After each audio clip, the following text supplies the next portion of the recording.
Hello my lovely friends, it's Margaret and this is a reading vlog.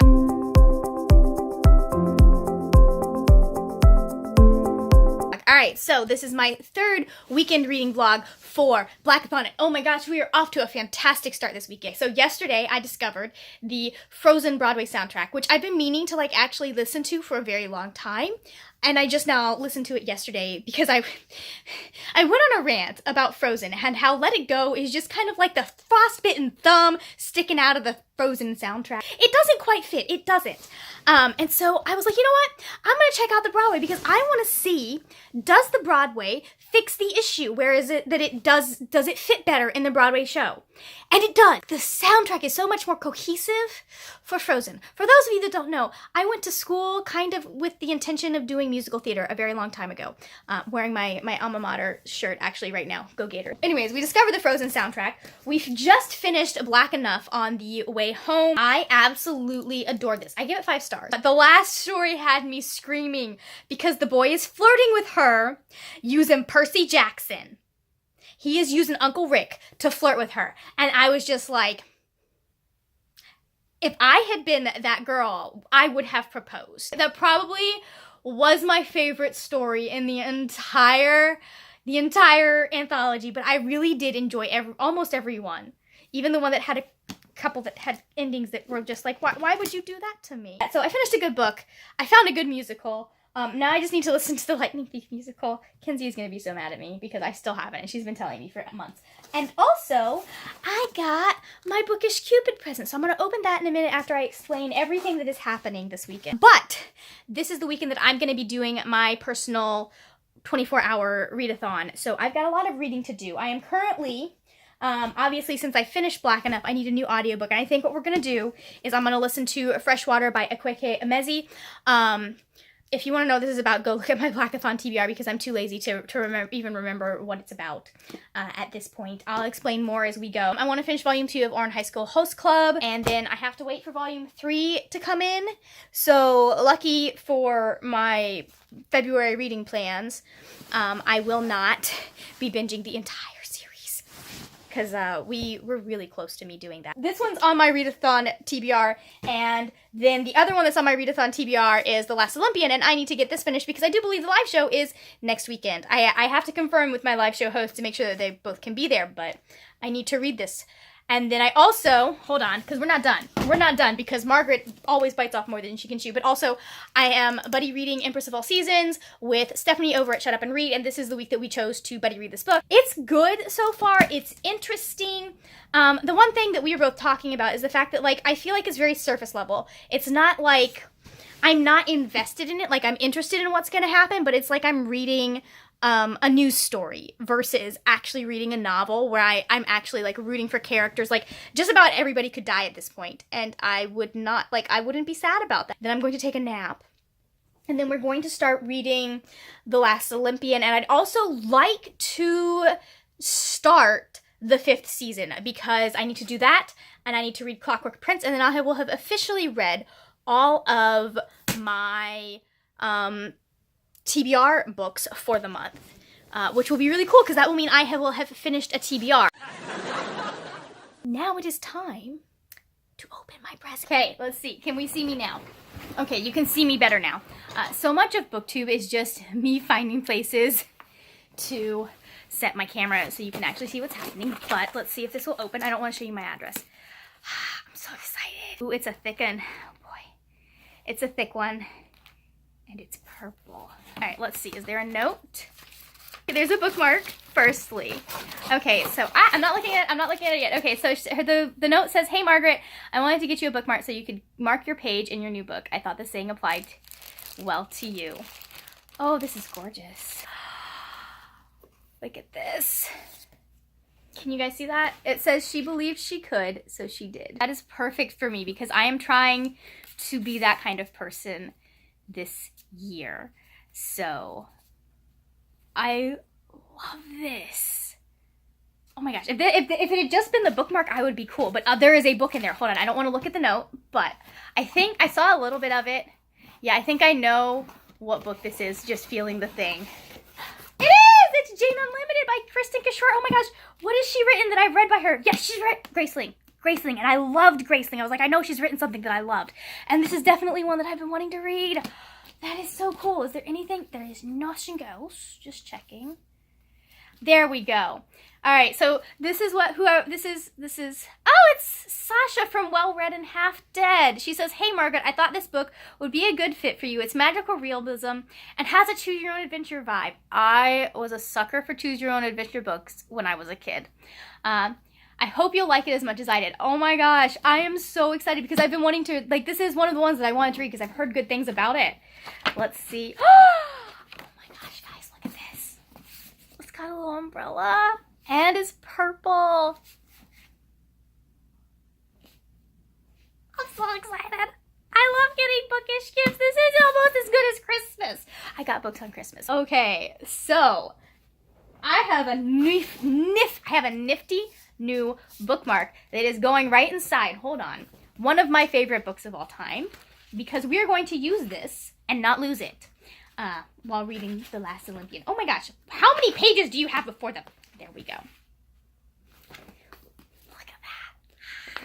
I'm so excited. I can't wait to put this in my TBR jar, and maybe I will get to it soon. Thank you so much, Sasha. If you're watching this, I am just absolutely ecstatic. I want to just do this. It's a book. Anyways, okay. I have plans. I have things I have to do. I'm about to take my little nap before I start my 24-hour readathon. I probably am not going to go for the entire 24 hours, but I'm going to go for as much of the 24 hours as I can because I want to, and I can. But we did finish Volume 2 of Oran High School Host Club. I don't know why I didn't finish it last night. I mean, I was tired and I was falling asleep. That's why. But, like, I literally had, like, 4 pages of the actual issue left, and then the short story that Bisco Hattori has, or Hattori Bisco, I guess is actually how we would say it in the US. So far, today's total is between Black Enough and this guy is 300 pages. Because I don't count, because you can't count manga pages. They don't have page numbers. It's annoying. I don't count these until I finished them towards my daily page counts. But we've got 300 today. I enjoyed it. I gave it 5 stars. I liked it just as much as I did the first time. It's a little bit weird reading it with the official version because when I was reading this, when these were coming out, it was back when you had to wait months and months and months for the English versions to come out. So I would read the online versions that people would upload from the little Shoujo Jump, it's Shoujo Beat magazines. So they would upload that month's issue and translate it. And so it's very interesting to be reading it and to be getting the official translations because, like, there are a lot of things that I think that the official the amateur translators maybe did a little bit better, like the whole giant tuna thing. I think they did a much better job with the, like, amateur translators of, like, actually communicating or whatever term they used just sounded more descriptive and more like, oh, I know what that is than giant tuna. Like, if I hadn't have known what they were talking about the first time, I would have had no idea. But anyways, it is interesting to read this because this was written in 2002. And just going off of what I know that she does with gender dynamics and, like, Haruhi's dad, I don't think she's meaning for things to be transphobic and homophobic, but they kind of are. Yeah, you can definitely tell this was written in 2002. But I really, like, one of my favorite things about Oran High School Host Club is what Bisco does with the gender dynamics. Because Haruhi challenges a lot of gender dynamics. Because she does not, like, she's a very boyish kind of girl, but she's still, like, very comfortable with the fact that, yeah, she's a girl. She doesn't care how she dresses, and she doesn't care if she's in a ratty sweater and her hair is a mess, and, like, she doesn't care about that kind of stuff. Like, she's not opposed to it, but she's just like, clothes are clothes. I'm gonna wear what I wear, and that doesn't change. You know, what I am does not change based on what I wear or what I do. And I really like that. I like how she explores gender dynamics in this series, especially considering that you have Haruhi, who is a very boyish girl, and then you have Tamaki, who is the prettiest boy you have ever met. I'm not even kidding. Like, he is so over dramatic and emotional and prissy, and I love him so much. And she just, like, I like that exploration and the things that she does with that. That isn't to say that there aren't things in here that I'm sitting there going, oh, that joke would not fly in 2019. But at the same time, like, I also know that character growth does happen. It's morning, technically, but it's really early morning. It's 1 o'clock because Margaret did not wake up at whatever the heck o'clock. Oh, I didn't wake up at midnight. Well, I did wake up at midnight, and then I decided that was a bad idea. Hit my alarm clock, rolled over, and went back to sleep. But I guess we hit peak insomnia hour because, which is something that I have struggled with before, but we hit that sweet spot where my brain's like, oh, yes, being awake now sounds like a great idea. So we're getting some tea. I did a poll on Twitter, and everyone voted Earl Grey because I don't really drink black teas because they're a little strong for my taste. But Christine over at the other Christine that reads said that I should mix it with one of my floral teas, which I was already planning on doing. So we're going to do that. So now if it's terrible and I decide that you have betrayed me by being such an avid touter of Earl Grey and telling me that that's the one I should go with, I'm blaming it on you if this is awful. Just am. I feel like Earl Grey is one where you either love it or you hate it. Like, it's one of those kinds of things. Because I feel like people either, I don't know anybody who does these who's kind of just meh. Well, probably there are people out there that are kind of just meh. But I see a lot of debate about, like, the fact that it's a lot of people who have very strong opinions about it being really great and very strong opinions about it being awful. So, anyways, I think we're going to start with fresh water because obviously, if you can't tell from the noises, I am loading the dishwasher because my mom made dinner, and when my mom makes dinner, someone else has to load the dishwasher. And we don't have to, she would have done it herself, but I was up and I was in the kitchen, so I decided I was going to do it. Okay, I've drunk my tea. It wasn't the worst thing in the world. Honestly, you couldn't really taste the Earl Grey past the passion tea. And adding honey helped. So I'm going to sit and read this for quite a bit. Maybe till about 3 a.m.? I don't know. It depends on when my dad decides to get up and start, like, moving around and having issues sleeping. So, because I know he does that around 2, 3, 4 a.m. in the morning. So I've hit the place where I was supposed to stop for yesterday in Empress of All Seasons. This is a very odd reading experience because I'm not bored. I'm not bored. I'm interested in what's happening, but, like, I don't care.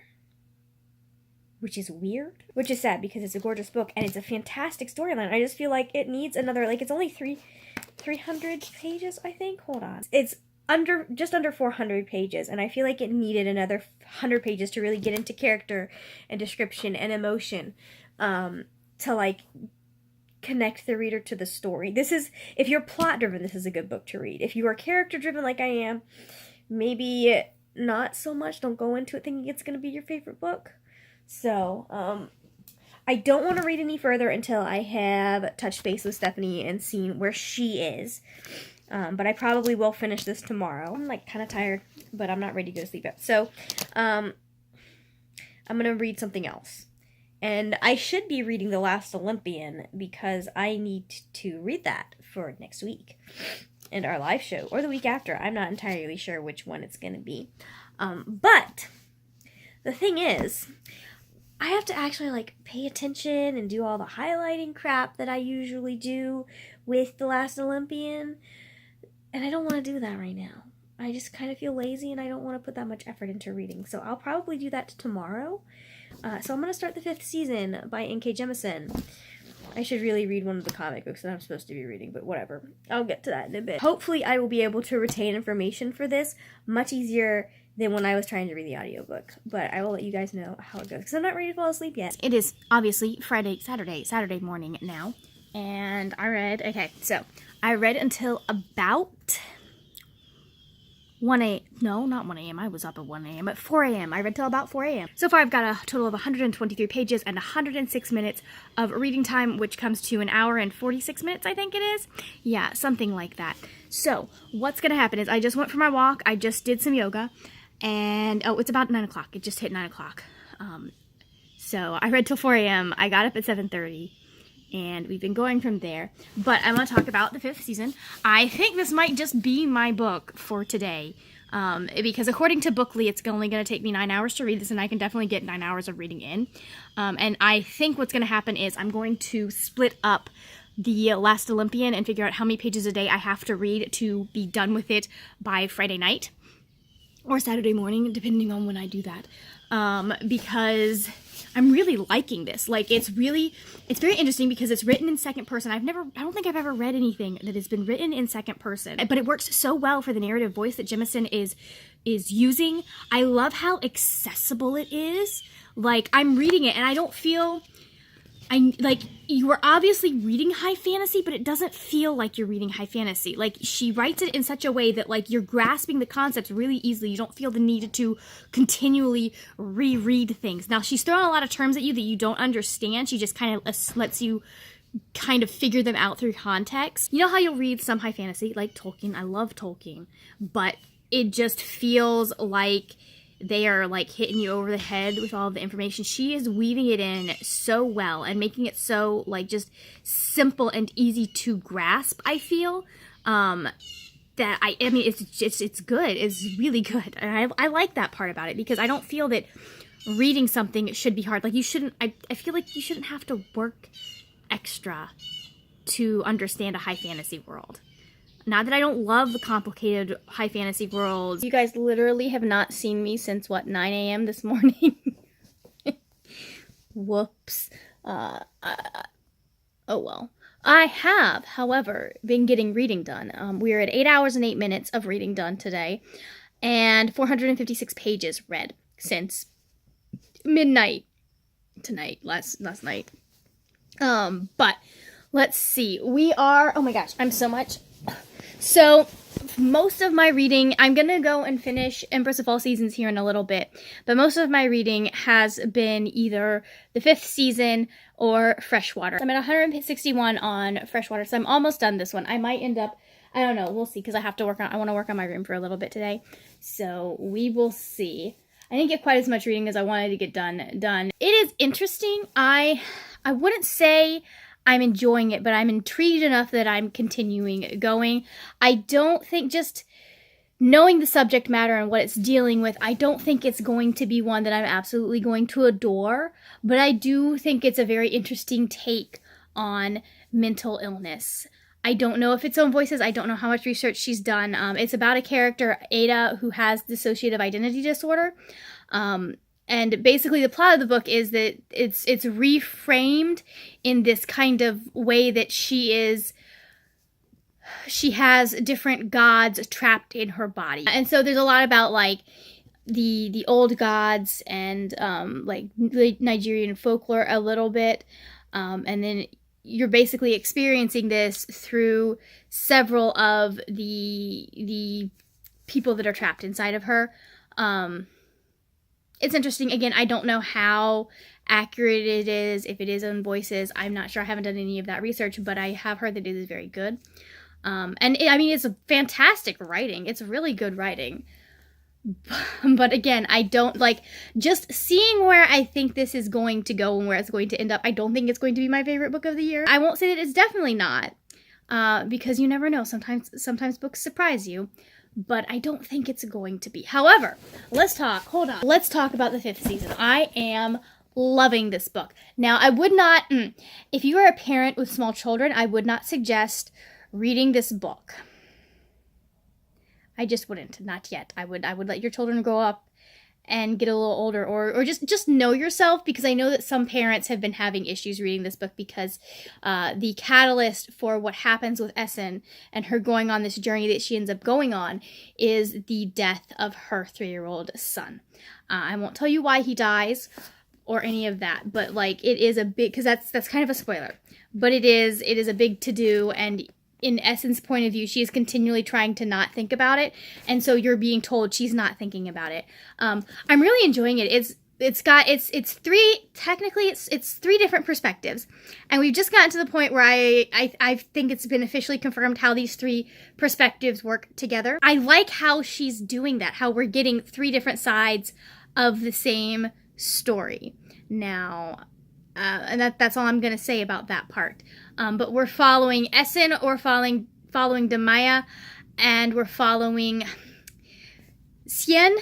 I'm not sure if I'm pronouncing that right, but all three of them are what is known as an orogenes, I think, possibly, or a roga, if you want to use the less nice term in this world, which I really like. One of the characters is like, why that's how they think of it. Why are they using a more civilized term when they're thinking the slur in their mind the entire time? It's a fantastic world setup. It's a post-apocalyptic kind of dystopian world where there is magic. So I think it was said that this is sci-fi, but I feel this is more fantasy. This is more like, this reminds me a lot of like Brandon Sanderson's Mistborn series.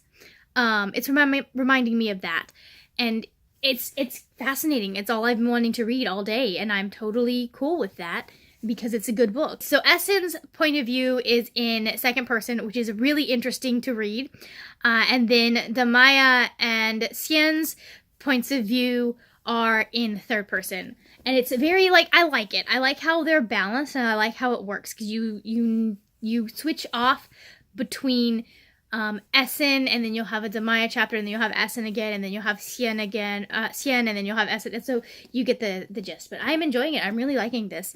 I sat at Aveda reading this for 4 hours, and my hair's not even right. So, okay, you can't really, it's hard to tell in this lighting. Oh, maybe not. But there is a huge, like, if you get me out in regular light, there is, like, a huge difference between what's going on to the right of my finger, which is the new growth that they did, and what's going on here, which is a little bit more of a, like, in real lighting, it's like a strawberry color. It doesn't look nearly this good in real lighting. And so I have to go back next week. Now, I do have to say I've been going to Aveda for 12 years, having them do my hair. And I've only had to have them redo my hair 4 times, because there was one time that the cut didn't quite come out right. So over 12 years, I feel like having them redo my hair 4 times is not bad for having students do my hair most of the time. And one of the times, I wasn't even, like, mad. Like, I didn't even notice that anything was wrong with it, but she's like, no, we can't send you out like this. We're gonna fix it because this looks brown and your roots don't look brown. And I was like, okay, just sure, if you think it's wrong, I will let you fix it for free. Because they'll fix it for free if you tell them that within 24 hours, if you tell them that you don't like it and it wasn't what you wanted, they will fix it for free. Obviously, there's only so much they can do if they cut your hair, but if they colored it like they did on my, I really do like this color at the roots, though. I really do like that. It's a little redder than normal, but I like it. I think it's fun.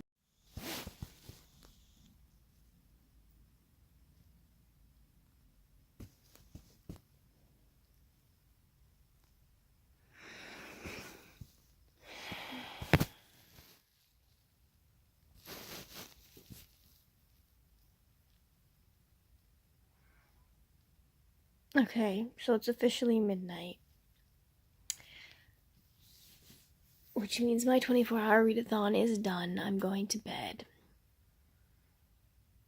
But I did manage to finish a book today. I finished Empress of All Seasons by Emiko Jean. And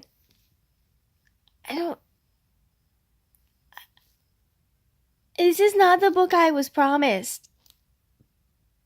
by the description. I mean, it is, but it isn't. And I'm just, I don't even know, the plot was good. I liked the characters, but it felt like I was reading a very polished outline. A very, like, a padded, polished outline. It didn't feel like I was reading a real book. I feel like we needed another 100 pages, number one. Again, I think I've already said that. I feel like we needed more. We needed more. I don't even know what was going on at the end of that book. I just, decisions were made in the plot of this book that I do not approve of. Number one, because I'm me. And, like, number two, okay, listen, like, it was so hard to connect with this book. I wasn't even sold on the romance. It is not hard to sell Margaret on the romance. I mean, I'm glad I wasn't sold on the romance considering. But, like, I don't have a problem with insta-love if it's done well. I don't mind it. I don't. But I just didn't... it could have been such a good... It could have been such a good book. I was expecting the rooms to have more to do with the plot. I was expecting the rebellion to have more to do with the plot, and it was just like they were kind of blips on this thing, and I don't understand the decisions that were made. Partly because I don't like a lot of them, especially at the end, mostly at the end. But like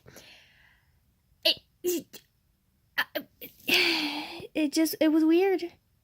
I'm interested to see what Stephanie thinks of the ending. But